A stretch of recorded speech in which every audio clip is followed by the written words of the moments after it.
سردیوں کی خوبصورت شام ہے۔ سمیر اور عائشہ اپنے گھر کے بیک یارڈ میں ہیں۔ سمیر کرکٹ کھیل رہا ہے۔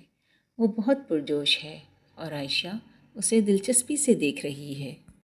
واو بھائی، مجھے بھی کرکٹ کھیلنی ہے۔ آ جاؤ عائشہ، میں تمہیں سکھاتا ہوں۔ دیکھو عائشہ، اس طرح بیٹنگ کرتے ہیں۔ تھینک یو بھائی۔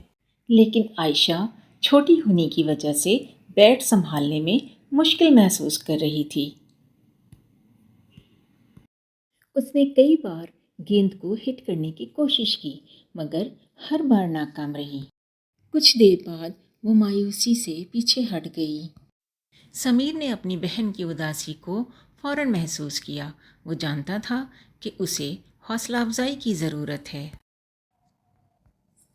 کوئی بات نہیں عائشہ، اگر بیٹنگ مشکل لگ رہی ہے تو ہم بالنگ سے شروع کرتے ہیں، میں تمہیں سکھاتا ہوں۔ یہ کہہ کر سمیر نے عائشہ کو بالنگ کی بنیادی تکنیک سکھانا شروع کی۔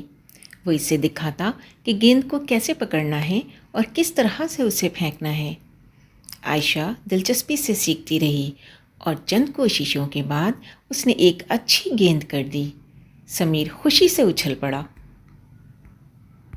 زبردست عائشہ، تم نے تو کمال کر دیا، اب آئے گا مزہ کرکٹ کھیلنے میں۔ ان کی والدہ جو کھڑکی سے ان دونوں کو کھیلتے ہوئے دیکھ رہی تھیں، ان دونوں کو خوش دیکھ کر بے حد مطمئن تھیں۔ کھیل ختم ہونے کے بعد عائشہ نے سمیر کو گلے سے لگایا اور کہا، بھائی، تم دنیا کے سب سے اچھے بھائی ہو۔ سمیر نے ہنستے ہوئے اسے جواب دیا، اور تم دنیا کی سب سے اچھی بالنگ کروانے والی بہن ہو۔ سمیر کی امی باہر آئیں اور کہا، تم نے بہت اچھا کیا سمیر کہ بہن کا ساتھ دیا اور اسے کرکٹ کھیلنا سکھایا، مجھے تم پر فخر ہے۔ اس طرح سمیر نے آج ایک نیا سبق سیکھا کہ بہن بھائیوں کے درمیان محبت، تعاون اور ایک دوسرے کی حوصلہ افزائی کتنی اہم ہے۔